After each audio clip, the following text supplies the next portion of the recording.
bienvenue dans Dimanche en politique, émission spéciale. Aujourd'hui, regardez, on vous emmène au cinéma, ou plus exactement à Cité Ciné, le festival international du film politique qui se déroule en ce moment à Carcassonne et qui dure jusqu'à ce lundi.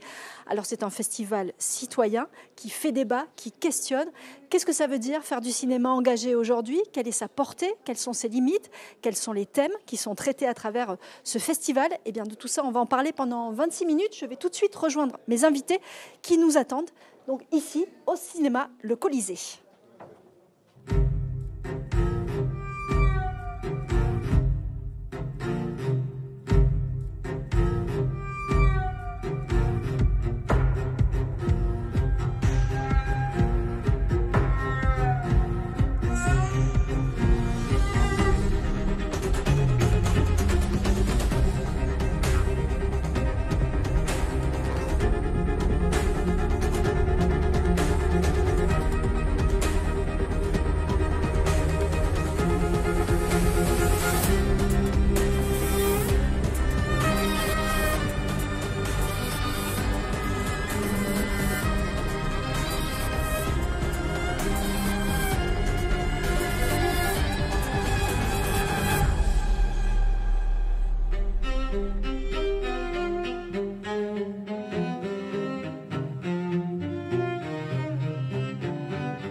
Allez, on se retrouve dans cette superbe salle du Colisée à Carcassonne en compagnie d'Enzo Lefebvre. Bonjour.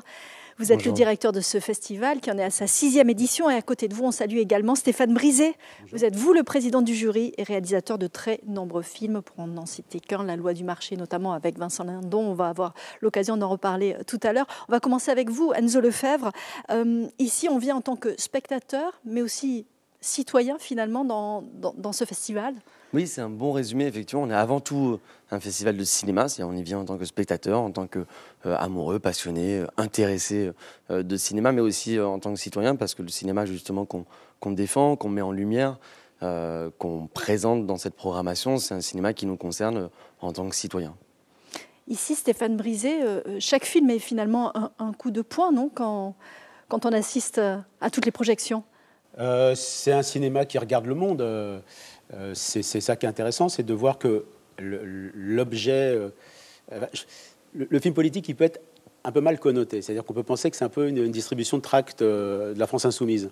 Et donc, avec tout ce que ça peut concerner de clivant. Et en fait, le film politique, dit politique, c'est quand c'est bien fait, c'est comme n'importe quel film, il peut... être très émouvant, créer des émotions, être passionnant, très mainstream même. Et Charlie Chaplin, c'est du cinéma politique. Et c'est drôle. Oui, justement, je voulais vous demander quelle était la définition d'un film politique pour vous. Un film qui regarde le monde, qui nous interroge sur notre place dans le monde, qui nous renvoie aussi à nos responsabilités. Je voyais hier le dernier film de Ken Loach. Voilà, il nous interroge sur la place qu'on a, la place qu'on laisse. C'est passionnant et en même temps, on fabrique des émotions. C'est ça, les grands films sont là pour fabriquer des émotions. On voit un état du monde actuel, hein, quand on regarde les films. Qu'est-ce que ça nous raconte en ce moment? Qu'est-ce que ça nous raconte en ce moment? C'est peut-être le deuxième intérêt du cinéma politique. C'est-à-dire que c'est de ne pas être forcément que dans le « en ce moment », parce que faire un film, fabriquer un film, ça nécessite du temps. Et l'intérêt du cinéma politique aussi, c'est d'avoir justement ce recul. Donc ça ne nous raconte pas forcément le temps actuel en permanence, mais ça nous permet d'avoir ce recul, en tout cas, sur le monde et sur les sujets du monde. Alors, bien évidemment, il y a des sujets qui reviennent, nous on le voit en programmant le festival. La question de la migration, par exemple, c'est une question qui est extrêmement présente chez les cinéastes. La question environnementale commence à venir dans le cinéma. Bien évidemment, là aussi, la place des femmes dans la société, la question de l'égalité a pris beaucoup plus de place. Nous, dans les films qu'on voit et qu'on découvre chaque année, d'année en année, on a davantage de films ici. Et puis aussi, même d'ailleurs, la place des femmes dans les films, c'est-à-dire les rôles, l'écriture qu'il y a derrière, d'avoir des femmes. Le nombre de réalisatrices aussi. Et puis le nombre de réalisatrices aussi. On voit de plus en plus de femmes réalisatrices, en tout cas de films réalisés par des femmes, pour faire cette programmation. Qu'est-ce que ça nous raconte dans le monde? Hélas, souvent des choses négatives, et en tout cas ça nous amène à nous interroger, à être interpellés par des choses effectivement qui sont plutôt difficiles du monde, mais qui sont pour autant extrêmement importante pour d'en être conscient, quoi. Stéphane Brisé, je le disais, vous avez beaucoup travaillé, vous, sur la question du travail, l'impact du capitalisme, les effets sur les hommes, avec cette trilogie entre 2015 et 2022, La loi du marché, En guerre, Un autre monde, 3 films, 3 angles de vue, portés par votre acteur fétiche, on va dire, Vincent Lindon, à la fois dans la peau d'un salarié, d'un syndicaliste, d'un patron. On va revoir un extrait de La loi du marché, on continuera à en parler ensuite. Je vais toucher 500 € par mois. Je fais comment pour payer toutes mes factures, tout ce que je dois? C'est dans 9 mois, c'est là. Est-ce que vous pensez que vous seriez d'accord pour accepter une fonction en dessous de celle que vous avez occupée dans votre ancienne entreprise? Ah oui, je pense, oui. Bah, vous pensez, vous êtes sûr? Est-ce que vous avez envisagé la vente peut-être de l'appartement? Oui, mais c'est non. C'est non? Et bah, pour quelle raison? Ça serait comme si tout ce qu'on avait fait, c'était... ça avait servi à rien. Donc au niveau des hôtesses, je zoome bien pour voir si elles scannent tous les articles. Vu qu'il n'y a pas eu beaucoup de départs en pré-retraite, donc il essaye de virer du personnel. Voilà pour cet extrait. Dans La loi du marché, Vincent Lindon accepte un emploi de vigile et évite très mal ce qu'on lui demande de faire, à savoir dénoncer les autres.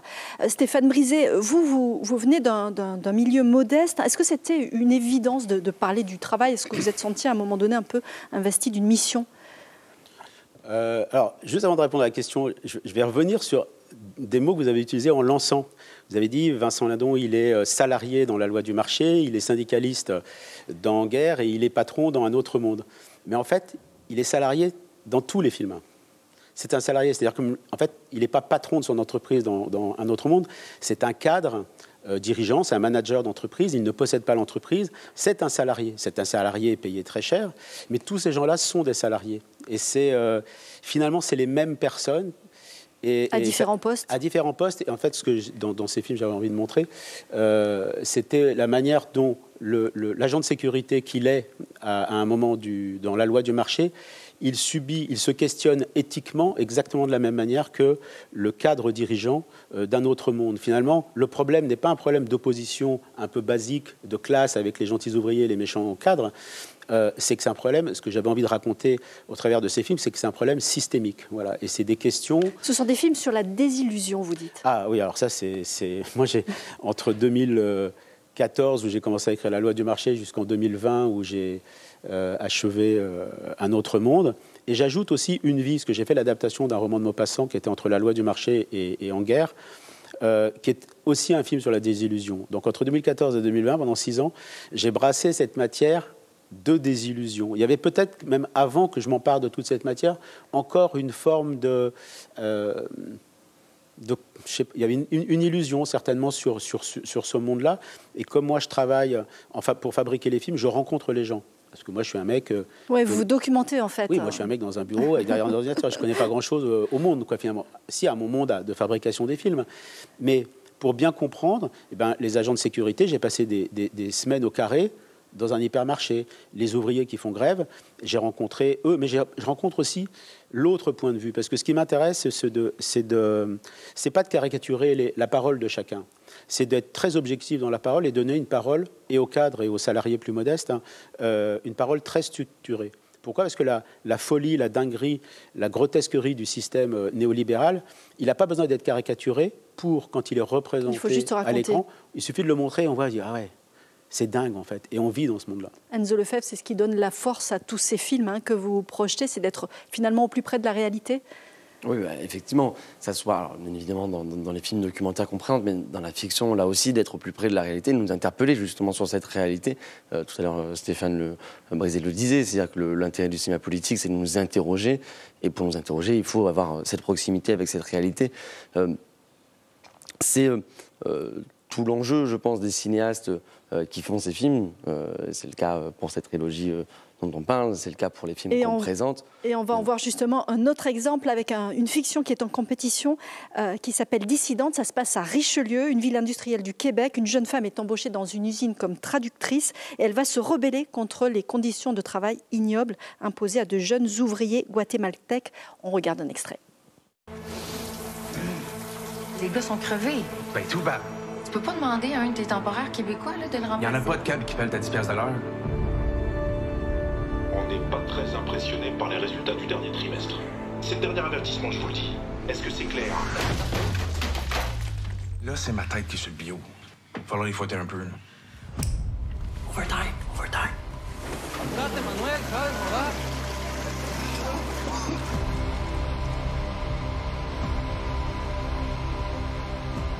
Ils sont pas obligés de faire d'overtime. Pourquoi ils disent pas non des fois? Parce que depuis qu'ils sont arrivés ici, on leur dit qu'on peut les renvoyer n'importe quand. Ils ont peur. On peut les renvoyer n'importe quand, ils ont peur, dit l'héroïne du film. La précarité, le travail, l'esclavage moderne au cœur de ce film dissidente. Alors Enzo Lefebvre, ce dimanche matin, vous avez programmé une rencontre entre Stéphane Brisé, donc avec nous, et Marie-Lise Léon, secrétaire nationale de la CFDT. C'est étonnant de faire venir une syndicaliste dans un festival. Oui, ça peut paraître étonnant. Et à la fois, on a, en préparant cette édition, on ne se donne pas de contraintes thématiques quand on programme. Et puis, une fois qu'on a fait la programmation, on s'est rendu compte qu'on avait quand même pas mal traité de la question des mondes du travail dans cette programmation. Quand on a eu l'acceptation de Stéphane pour présider le jury, il y avait aussi ici un sujet de travail qui s'ajoutait, la question de Ken Loach aussi mécaniquement. On s'est dit, bon, il y a un vrai sujet sur le travail cette année qu'on n'a pas forcément souhaité, mais on avait envie d'aller plus loin et justement de revenir sur à quoi ça sert finalement le cinéma politique qui parle de travail avec deux points de vue. Le point de vue du cinéma que Stéphane incarne, et puis de l'autre côté, pour incarner le monde du travail, la secrétaire générale de la CFDT, ça nous paraissait pertinent pour parler de cinéma. Ouais. Vous avez le sentiment, vous, que vous avez réussi à faire passer un message, et est-ce que vous assumez cette étiquette de réalisateur engagé ? Alors, un message, non, je commence pas à écrire en disant je vais faire passer un message, parce que c'est pas ça le but de. Il n'y a pas une idée d'un message, il y a une idée je pense, de témoignage. Je pense pas. Ça rend très humble en fait de faire ces films-là, parce que on dit est-ce que vous pensez que le cinéma peut changer le monde ? S'il devait changer le monde, je pense que les 35 films que Ken Loach a fait, il aurait déjà changé le monde depuis longtemps. Tellement la démonstration qu'il fait de la violence du libéralisme, elle est claire, quoi. La manière dont elle casse les hommes et les femmes, elle est claire. Mais pourtant, ça n'a pas changé. Ça n'a pas cessé de se durcir. Donc en fait, mais il a continué à faire ces films-là. Et de la même manière, la loi du marché, En guerre un autre monde, ça ne change pas le système. Par contre, ça permet, de la même manière que quand on roule en voiture la nuit, c'est mieux d'allumer les phares, dans un monde très sombre, je trouve que tous ces films sont un peu, chacun une petite loupiote, on allume une petite lampe torche qui nous permet d'éclairer la route un peu. Regardez, ça se passe comme ça. De là à changer le monde, il faut être très humble par rapport à ça. Mais après, c'est quelle est la nécessité qu'on a en s'emparant de l'outil cinéma.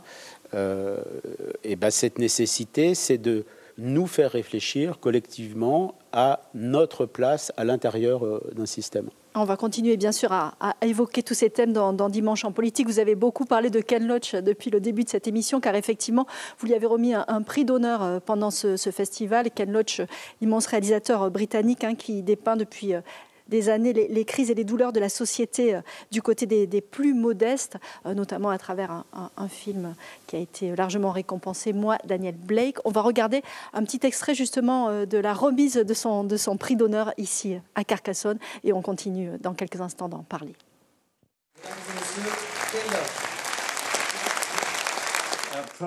Notre projet avec mon équipe a consisté à raconter la vie quotidienne des gens, comprendre les choix qu'ils faisaient et les relations entre les êtres humains, voir leurs combats et comprendre les obstacles auxquels ils faisaient face, et relier leurs réactions à la situation politique à laquelle ils étaient confrontés. Et dans les films, nous avons essayé de susciter la solidarité du public envers les personnages. Parfois ça fonctionne et parfois ça ne fonctionne pas. La lutte continue.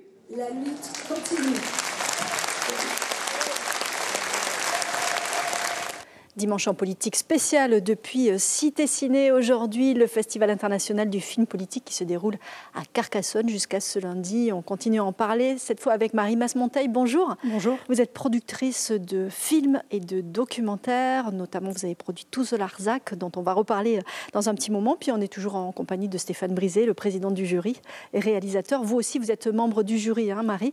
Alors, une productrice, c'est celle qui met de l'argent, hein, qui parie sur des films, sur des histoires, sur des sujets.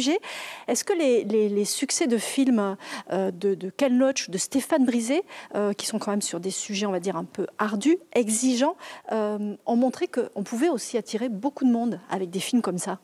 Oui, je pense que le principal, c'est de réussir à produire des films et à réaliser des films qui parlent aux gens, en fait. Et je pense que ça, c'est la grande qualité de Ken Loach ou de Stéphane qui est là. C'est sur des sujets qui sont plutôt des sujets sociétaux, de faire comprendre de faire comprendre le monde tel qu'il est d'une certaine façon. Et je pense que, en tous les cas en France, mais partout dans le monde, mais particulièrement en France, on adore la politique. Et je pense que ce type de film, je pense que Ken Loach a beaucoup plus de succès en France, par exemple, qu'en Angleterre, en fait. Et c'est vrai qu'on a... On a un public, nous, en France, pour ces films-là? Oui, on a un public. On pourrait l'appeler le public Télérama, si vous voulez. C'est le public... on voit la référence, ouais. Voilà, c'est eux qu'on cherche à capter quand on fait des films d'auteurs qui essayent de parler du monde d'aujourd'hui, oui. Est-ce que vous travaillez déjà sur une suite de votre trilogie, Stéphane Brisé? Ou est-ce que vous avez envie de changer de sujet? En fait, il n'y a pas vraiment de suite, parce que quand j'ai fait La loi du marché, je ne pensais pas en guerre. Et quand j'ai fait En guerre, je ne pensais pas à un autre monde. C'est-à-dire que les films se sont invités les uns après les autres, mais ils n'étaient pas prévus. C'est ce qu'on appelle trilogie à la fin. Ça s'est dessiné parce que les films sont complémentaires quelque part. Ils sont complémentaires, mais ils sont nés les uns des autres. Mais ce n'était pas un projet à l'origine. D'ailleurs, je pense que, par exemple... En guerre et Un autre monde, qui sont quand même assez liés, parce que c'est deux facettes. Il y a le côté des cadres et le côté des ouvriers. Si j'avais pensé ça en amont, aujourd'hui, je pense que j'aurais pensé série et non pas deux films. Multiplier les points de vue, assez naturellement, on pourrait penser série. Donc, mais un quatrième? Alors après, alors, le film qui va sortir bientôt hors saison n'est pas un film dit politique, plutôt un film poétique plus. Mais revenir à l'entreprise et à ce lieu, qui est quand même le lieu certainement de travail le plus partagé au monde. Qui nous concerne tous. Qui nous concerne absolument tous. C'est un lieu de vie, c'est un lieu où chacun exprime à la fois ses talents, ses névroses, ses inquiétudes, ses enthousiasmes. C'est un lieu de vie complètement... Oui, il y a encore plein de choses à raconter. Oui, il y a plein de choses à raconter. Et ce qui m'intéresse assez, moi, c'est d'aller du côté de ceux qui, on va dire, des dominants, en fait. Quelle est notre responsabilité quand on est à un endroit où, clairement, la souffrance est à l'œuvre? On fait des films avec des trains qui arrivent en retard, donc évidemment, on va dans les lieux où il y a des difficultés, parce que l'entreprise n'est pas synonyme de douleur obligatoirement. Mais quand il y a suffisamment de lieux qui dysfonctionnent pour pouvoir en rendre compte dans les films. Alors ce festival aborde de nombreux thèmes de société à travers des films qui vont marquer 2024. On va regarder maintenant un extrait d'Amal. C'est un des films en compétition, le combat d'une enseignante pour cultiver ses élèves et défendre la liberté d'expression. Ça a été ta journée? J'ai une journée un peu compliquée. Qu'est-ce qu'il y a de drôle, là? Qui a fait ce dessin? C'est pas la première fois. Ouais, mais cette fois-ci, j'ai l'impression que c'est différent. C'est pas le musulman, ça! Pour la énième fois, Allah n'a rien à faire dans ma classe! C'est juste un crépage de chignon entre camarades de classe. Ce que je peux vous dire, c'est que c'était isolé et exceptionnel. Tu parles d'eux comme s'ils avaient 4 ans et demi, ça va, hein? On parle quand même d'une gamine qui s'est fait agresser physiquement, qui se fait menacer, harceler, tout ça en l'espace de 3 jours, hein? Qui fasse un début de tumeur. Aujourd'hui, vous allez découvrir un nouvel auteur, Abou Nawas. Il est musulman et il aimait aussi bien les hommes que les femmes. Faut que t'arrêtes, Amal. Contente-toi de faire ton travail et de rentrer tranquillement chez toi. Les élèves sont venus me voir. Ils sont furieux. Ce que tu as fait lire à mon fils, ça c'est inadmissible. Vous êtes tombé sur la mauvaise personne, monsieur. Ça va juste mettre le feu aux poudres. C'est le problème. Trouvez-lui un exorciste pour guérir son truc de lesbienne, là. Oh, Rachid! Amal, que l'on pourra voir donc ce lundi matin au cinéma Le Dôme à 10h15 en présence de l'équipe et qui sortira en avril dans toutes les salles de cinéma. On fait assez vite le parallèle avec l'affaire Samuel Paty. Marie Masmonteil, est-ce qu'il y a des thèmes aujourd'hui qui sont devenus un petit peu plus difficiles à aborder au cinéma, des sujets plus délicats que d'autres? Franchement, je ne me suis jamais posé la question comme ça. Là, on voit qu'il y a beaucoup de films qui vont sortir autour des migrants, enfin qu'il y en a pas mal qui sont sortis autour des migrants. Non, je ne pense pas. De toute façon, vous savez, enfin... Les questions, par exemple, autour de la religion, toutes les religions, ou la sexualité, est-ce que... Moi, j'ai fait un film qui s'appelle La source des femmes de Radou Meraelanu, qui est sorti en 2011 et qui a été produit au même moment que les révolutions arabes et qui racontait l'histoire de femmes qui faisaient la grève du sexe parce que les hommes refusaient de construire le puits pour amener l'eau au village. Et effectivement, je pense que... Et dans ce film, il y avait un moment donné où le personnage de Billiouna critiquait les islamistes. Donc, bon, alors c'était en 2011. Je pense que ça pourrait... Moi, je suis étonnée d'ailleurs, c'est France 3 qui l'avait produit, qui ne le rediffuse pas plus, parce qu'en fait, c'était une ode à l'islam des Lumières, d'une certaine façon. Et donc, de montrer qu'il y avait... que les musulmans étaient évidemment... qu'il fallait respecter la religion, mais qu'évidemment, éviter toute dérive. Donc voilà, non, je pense qu'il n'y a pas vraiment de... On peut aborder tous les sujets au cinéma. En tout cas, vous, comme productrice, sur votre table, vous acceptez tous les sujets. Au contraire, vous avez envie d'accompagner toutes sortes de sujets, même les plus exigeants, même les plus difficiles. Si vous voulez, je pense qu'un producteur, il se pose à la fois la question comme ça, mais c'est accompagner un auteur. C'est ça, là. C'est de savoir quel est le lien entre l'auteur et le projet qu'il défend. Est-ce qu'aujourd'hui, le cinéma a la même puissance à l'heure des réseaux sociaux? Parce qu'on voit bien que le débat se fait aujourd'hui ailleurs, finalement, que dans les salles de cinéma. Stéphane Brisé. Je ne comprends pas la question. En fait, les réseaux sociaux, je pense que le cinéma, c'est un peu...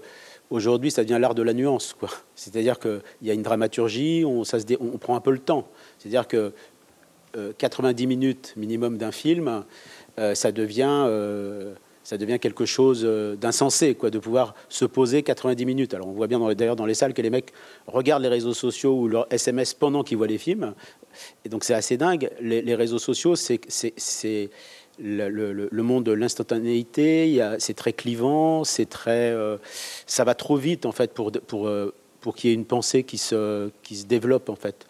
Au moins le cinéma, il y a le temps de fabriquer le film, donc le temps de la réflexion pour structurer une histoire, et puis ensuite le temps de penser avec en même temps qu'on convoque aussi des émotions. Et le temps de réfléchir un peu collectivement sur un sujet. Ouais.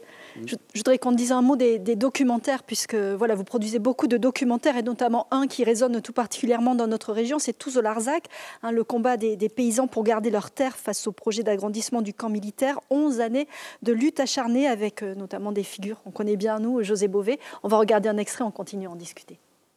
Ça nous est tombé comme une massue sur la tête, quoi. On était condamnés à disparaître. On s'est dit à ce moment-là, il faut qu'on fasse un serment et il faut qu'on s'engage à ne jamais vendre nos terres, quel que soit le prix.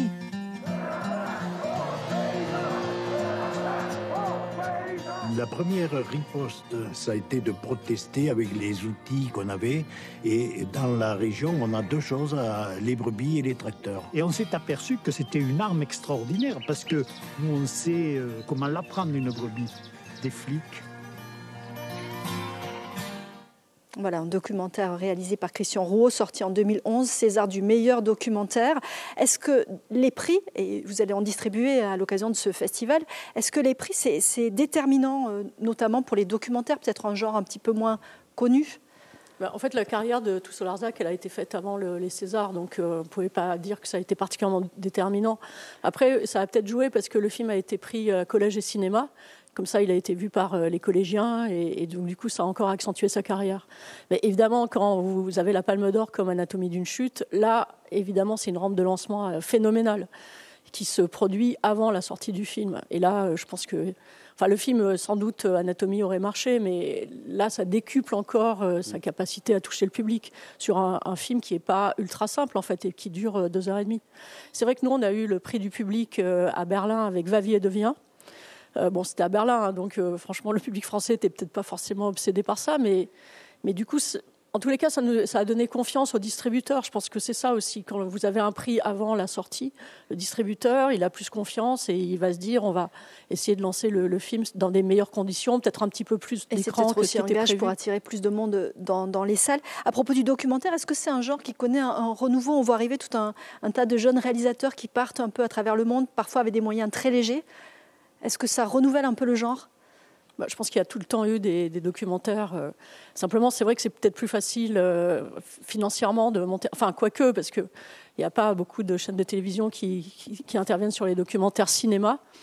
Mais c'est vrai que nous, on s'est fait une sorte de pratique de produire pas mal de documentaires. Le dernier s'appelle Bigger Than Us, qui est un film assez positif pour montrer des jeunes qui s'engagent à travers le monde et qui essayent de trouver des solutions, pas seulement sur la crise climatique, mais des solutions en général. On essaye un peu comme Stéphane, enfin pas toujours comme Stéphane d'ailleurs, mais on essaye de faire des films qui parlent du monde d'aujourd'hui. Ça, c'est comme Stéphane, en essayant la plupart du temps d'avoir une résolution optimiste. Et je crois que ça, c'est quand même important de montrer cet état du monde, mais de dire qu'on peut s'en sortir. Et enfin voilà, c'est... Oui, et c'est aussi ce qu'on voit dans ce festival. Il n'y a pas que des films sombres, il y a aussi des films plus optimistes. Et puis on va pouvoir aussi découvrir votre nouveau film, Stéphane Brisé. Vous le disiez, il est un petit peu différent des autres, un film poétique. En plus, il est en partie drôle. Donc là, ça doit être les hautes doses de Lexomil que j'ai pris ces dernières années qui m'ont amené à une sorte de fantaisie comme ça. On pleure, mais on rit aussi beaucoup, je crois. Et ça s'appelle Hors Saison, c'est avec Guillaume Canet et Alba Rohrwacher. Ça sort en mars prochain et on va pouvoir le découvrir ce dimanche après-midi, 14h15 et à 19h au Colisée avec toute l'équipe. Je vais vous remercier tous les deux d'avoir participé à ce Dimanche en politique. On vous invite évidemment à venir à ce festival qui se termine donc demain. Merci à vous d'avoir suivi l'émission. On se retrouve la semaine prochaine. Notez bien le nouvel horaire. C'est 11h10. À très bientôt.